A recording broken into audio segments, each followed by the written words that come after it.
Yun mga idol, ito na sila. So after natin, while nagadagdag po tayo ng tubig from deep well mga idol. Yan, nandito na sila yung ating mga tilapia. Yan, dahil bagong tubig po tayo sa ngayon mga idol. Yo, what's up mga idol? Ayan, so nag-test po tayo. Ngayon pong hapon, yan, 0 yung ammonia natin. Ating pH is nasa 7.2, pero meron po tayong nitrates nasa 80 po siya mga idol. So napansin po natin, ngayong day 68 ng ating tilapia is humihina po talaga silang kumain. At ang remedy po natin yan, mag-change water po tayo sa kanila mga idol. Siguro mga nasa 70% po mga idol yan, no? So umiikot po yung ating tubig kapag ganyan po, kasi tinutulak din po kasi ng aerator yan. So nag-imbudo-imbudo po yan siya dyan, or nag-ipo-ipo. Nandito na yung ating mga tilapia. Yan, malaki na yung ating mga tilapia. Siguro magsasample po tayo later on. Yan, kung gaano na sila kalaki. Yan. Yan o. So humina po silang kumain, kaya nag-drain po tayo ng tubig. So nasa 80 siguro yung ating pH, yung ating nitrates mga idol. Pero nitrite po natin is 0 naman po yung nitrite natin. Yan o. Yan, medyo kinukulang sila ng hangin kapag ganitong nag-drain tayo, kasi kaunti lang yung contact ng tilapia sa ating mga aeration system. So nagdagdag po tayo ng tubig habang nag-drain po siya mga idol. So, yan, dito sila oh. Yan mga tilapia natin mga idol. Yan, na short na po sila ng oxygen. Yan, dahil bumaba na yung ating mga tubig. And later on, makikita po natin lahat yan sila mga idol. Yan o. Yan, at saka dito pa kami nila o. Yan. So, palit muna tayo ng tubig sa ngayon mga idol.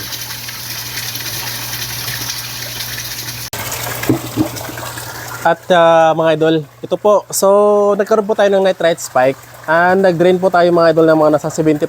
So, ito po yung natira nating tubig. And nagdagdag na po tayo ng tubig. Sa mga natatanong, from deep well po yan siya, yung ating tubig. And yan is 68 days ng ating tilapia. Siguro, I think, based na mag-ano po tayo, average body weight, dahil mahuli natin sila. Mabilis lang siyang mahuli.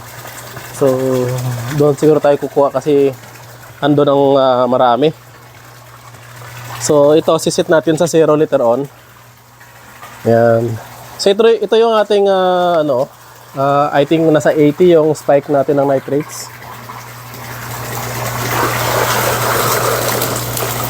Yan.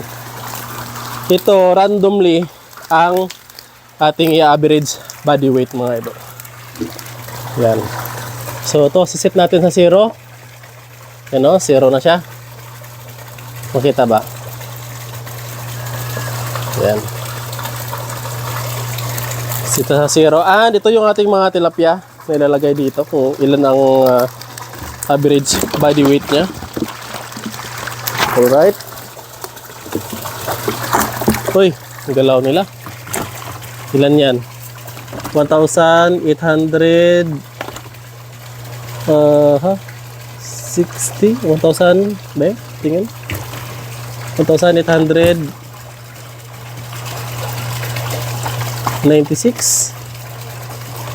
Nasa 1,896.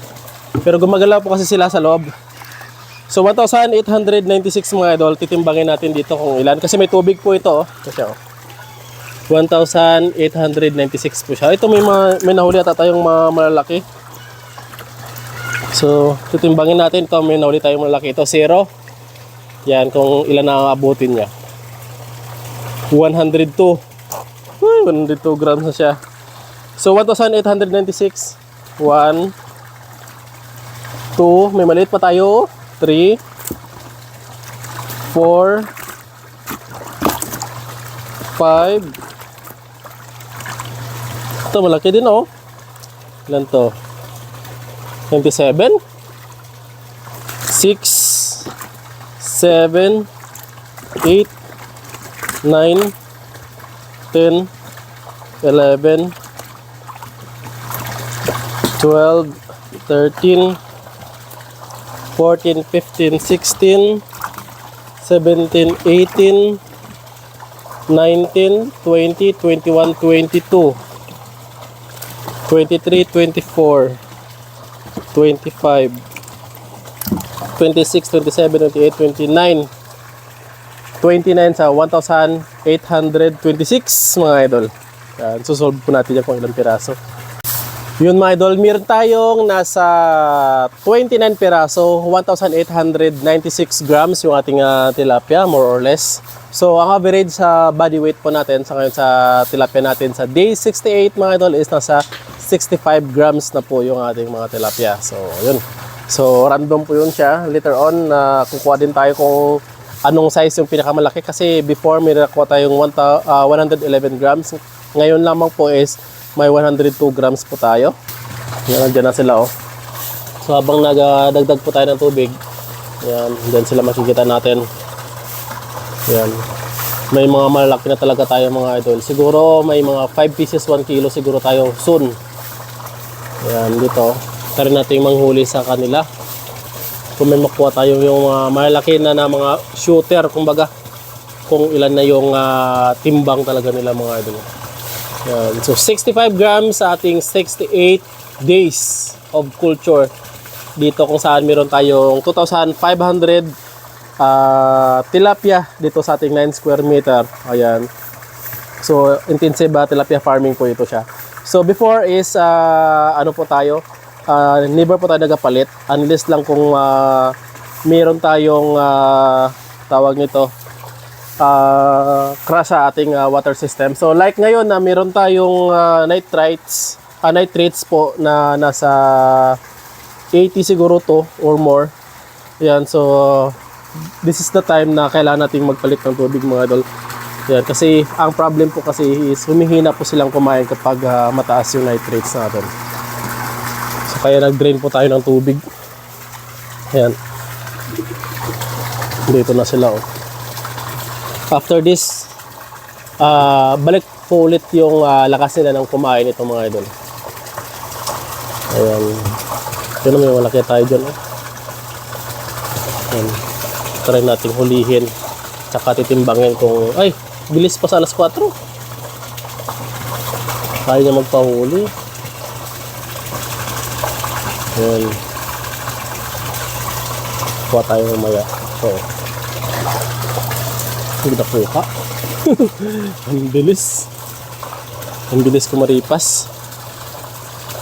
Kuha tayo ng isang malaki kung ilan ng aabot ng kanyang timbang pag malaki na siya. Yan mga idol, may isa tayong nahuli. 116 grams na tilapia. Pagkawalan natin. Ito na oh. Yan, meron na tayong 116 grams.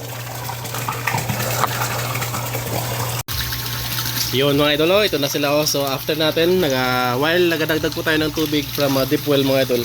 Yan, nandito na sila yung ating mga tilapia. Yan, dahil bagong tubig po tayo sa ngayon mga idol. Yan, magtatap po tayo nitong probiotics na ginagamit natin ng Orobiotics na aqua nitrifying. Yan, so mga 9 grams lang po ang top up natin. Mga ganyan kadami mga idol. Yan. Ay, nag-autofocus pa. Kala nila feeds. Yan, dito na sila. Oh, laki ng mga tilapia natin mga idol. Yan, so bagong tubig po sila ulit para nag-reset din tayo. Kaso, may mga 30% pa natira kanina dahil hindi po siya pwedeng yung 100% natin na i-drain.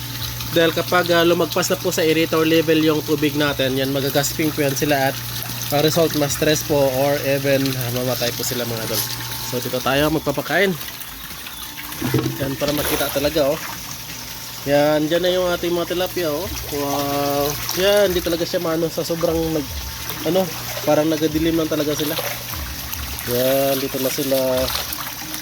So time na papakain kasi kung doon tayo sa kabila, mababasa tayo. Yan. So feeding na tayo sa kanila, ganyan sila katakaw. Yan, so balik po ulit yung lakas nilang kumain mga idol. Yan, malaki na yung ating mga tilapia mga idol, nasa 112 grams na yung iba. Pero yung average sa body weight po natin is nasa 65 grams na po tayo mga idol. This 68 days of culture. Ayan o. So nakakaubos po tayo ng isa't kalahati nito mga idol. So nasa ano po ito siya, 4.5 kilos.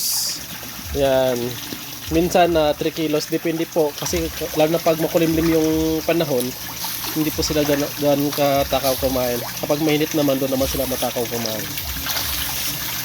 Yan, ito na yung ating mga tilapia. So malinis ulit yung ating tubig oh. Hinggan po sila. Yun, ganun lang talaga mga idol.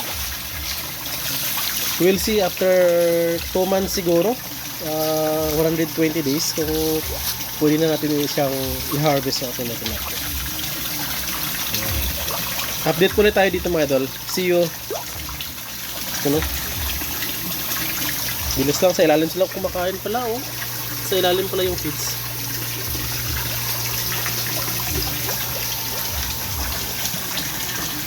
Yan, pre-starter dahil magsi 70 grams na pala yung ating tilapia.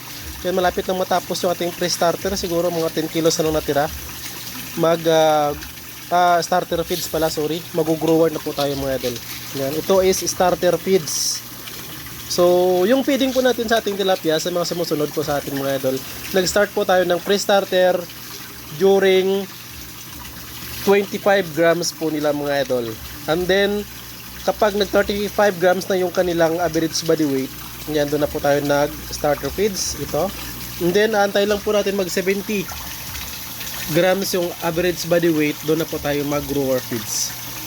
Yan, so dahil 65 days po ngayon, 68 days at saka 65 grams po sila, pwede na po tayong mag grower next week. Yan, bilis lang.